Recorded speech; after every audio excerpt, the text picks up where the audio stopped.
Bismillahirrahmanirrahim. Assalamualaikum warahmatullahi wabarakatuh.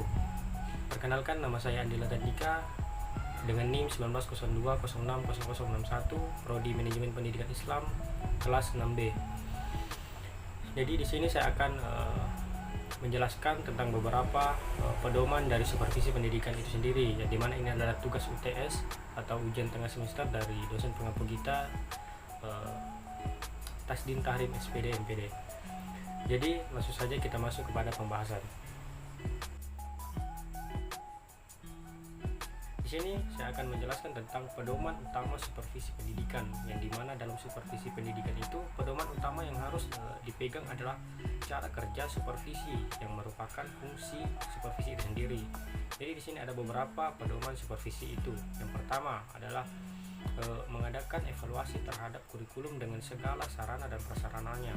Jadi di sini ketika kurikulum itu telah dijalankan, kita harus mengevaluasi bagaimana sih kurikulum itu berjalan, apakah dengan sarana dan prasarana yang terjadi kurikulum itu dapat berjalan sesuai dengan apa yang menjadi tujuan dari sekolah tersebut. Lanjut, yang kedua yaitu membantu serta membina guru kepala sekolah dengan cara memberikan petunjuk dan penerangan dan pelatihan agar mereka dapat meningkatkan keterampilan dan kemampuan mengajarnya. Jadi di sini itu supervisi itu tidak hanya mengawas, tidak hanya memberikan tugas. Jadi di sini tugas dari seorang supervisi itu adalah untuk memberikan penerangan apabila ada guru yang tidak tahu apa yang harus dia kerjakan, harus memberikan pelatihan untuk meningkatkan kinerja guru tersebut. Itu. Lanjut kepada nomor 3, yaitu membantu kepala sekolah untuk menghadapi dan menyelesaikan masalah. Nah, di sini supervisi pendidikan itu harus berkolaborasi dengan kepala sekolah, yang dimana kepala sekolah juga harus saling bantu membantu dalam hal kinerja dari supervisi pendidikan itu sendiri. Itu.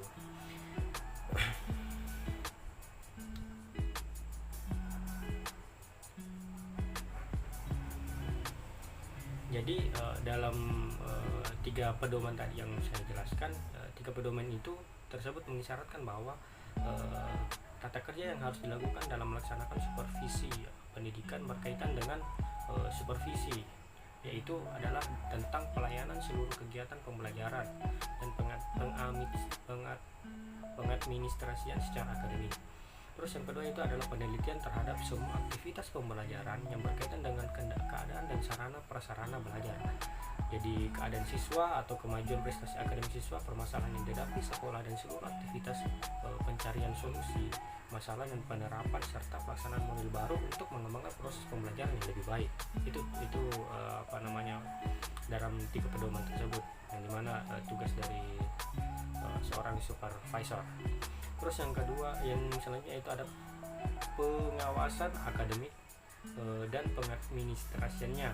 Dan yang keempat yaitu evaluasi terhadap semua yang berkaitan dengan pendidikan, yaitu kaitannya dengan guru, kinerjanya, kurikulum, anak didiknya, dan alat-alat pendidikan atau sistem evaluasi dalam kelembagaan lainnya. Jadi setelah supervisor ini melakukan sebuah pengawasan, melakukan sebuah pelatihan, nah disinilah titik dimana tempat untuk mengevaluasi semua kegiatan yang telah dilakukan oleh supervisor. Terus yang selanjutnya itu adalah penerbitan kesesuaian jabatan dan tugas para karyawan atau staf atau para guru dan seluruh pihak yang terkait. Para siswa menerima pembelajaran yang efektif dan efisien. Terus kita lanjut kepada konsep pelaksanaan administrasi dan supervisi pendidikan, ya, yang dimana sebagai pelaksana di dalam pendidikan, supervisor itu merupakan salah satu aset dalam pembentukan konsep-konsep yang telah dirancang dalam program-program saat ini. Seperti contohnya di dalam melakukan peranannya, supervisor itu harus bisa memberikan bimbingan dan pengawasan yang pada intinya kepada guru atau supervisor harus memberikan empati dan simpati secara human relationship tentunya, untuk menjalin komunikasi yang baik gitu. Terus yang terakhir itu tentang peranan supervisor secara umumnya, yaitu apa sih orang biasa menanyakan apa sih tugas dari supervisor itu sendiri, atau apa sih fungsi daripada supervisor itu sendiri. Nah, di sini ada peranan supervisor secara umum, yaitu sebagai pemimpin, yang dimana seorang supervisor harus melaksanakan kepemimpinannya sedemikian rupa sehingga kepala sekolah yang disupervisinya itu dapat ditingkatkan menjadi kepala sekolah yang lebih bertanggung jawab tentunya. Nah, lebih mampu di bidang profesinya dan memiliki sifat-sifat kepemimpinan. Terus yang ketiga yaitu inspeksi. Jadi sebagai seorang supervisor itu supervisi pendidikan itu inspeksi itu sebagai alat atau sebagai alat kontrol ya, sampai di mana ketentuan-ketentuan yang dijalankan dalam kegiatan di dalam persekolahan. Terus yang terakhir itu adalah penelitian, yang dimana penelitian ini untuk dapat menemukan sebab-sebab yang menghambat hasil belajar dan mencari dan meningkatkan proses hasil belajar, serta untuk memperoleh data yang dipakai untuk menyusun program peningkatan guru secara menyeluruh. Jadi setelah setelah supervisor ini peranannya sebagai pemimpin dan sebagai inspeksi, ini juga terakhir tentang penelitian, yang dimana setelah supervisor itu menemukan hambatan, setelah supervisor ini mendapatkan sebuah metode-metode untuk meningkatkan kinerja di suatu sekolah tersebut. Nah, di sini di sini tugas supervisor itu memberikan pengembangan seperti tadi, seperti pelatihan, seperti saran atau tanggapan bagaimana sih di sekolah tersebut, apa sih yang terjadi seperti itu, apa sih kekurangannya begitu.